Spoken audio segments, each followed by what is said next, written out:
misyon, adunay tulo ka garantiya alang kanato ang atong ebanghelyo karong adlaw. Ug unsa man kini? Una, panggaon og dili pasagdan ni Jesus ang atong mga minahal sa kinabuhi. Sa atong pagsakripisyo sa atong mga minahal sa kinabuhi alang sa pagsunod sa Dios ug sa pagbiya sa hayahay nga kinabuhi aron kita makapangalagad ngadto kaniya sa paghatag nato sa tibok natong kinabuhi alang sa iyang misyon. Si Jesus muhimo gayud og mga maayong butang nga kita makabenepisyo niini og mapanalanginan. Kini iyang gipamatud-an sa iyang pag-ayo sa ugangang babayi ni Simon Pedro. Si Simon Pedro gitawag ni Jesus nga managat og tawo ug mubiya sa iyang naandan nga kinabuhi ug misunod kang Jesus.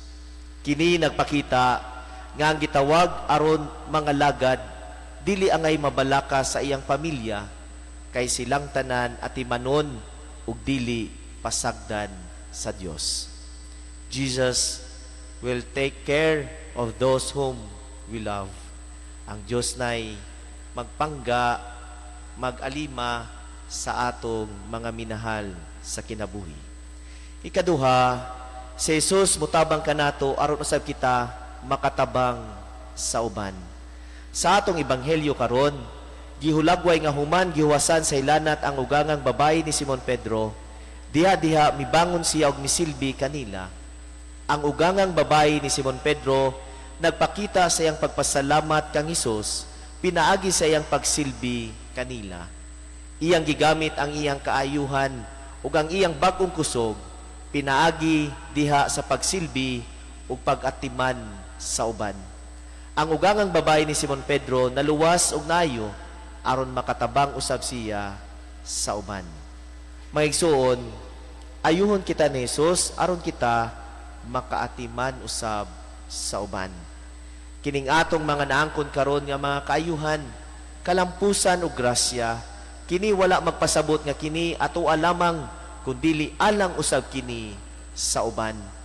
Dili unta kita magmakuli diha sa pagtabang sa atong mga kaigsuonan nga nanginahanglan.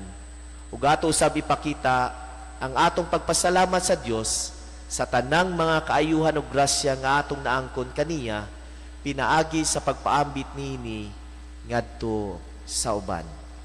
Ikatulo, si Jesus anaa ug andam kanunay alang sa tanan.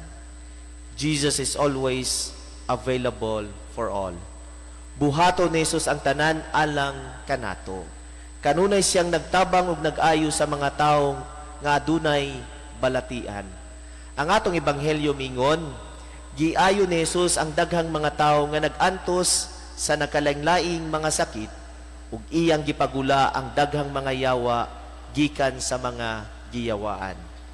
Si Jesus anaa kanunay uban kanato. Atong hinumduman kanunay nga si Jesus dili mohunong sa pagtawag ug pagtabang, ang importante nga musalig ug muduol kita kaniya kay dili gayud kita pasagdan sa Dios. Amen. Palihog manindog.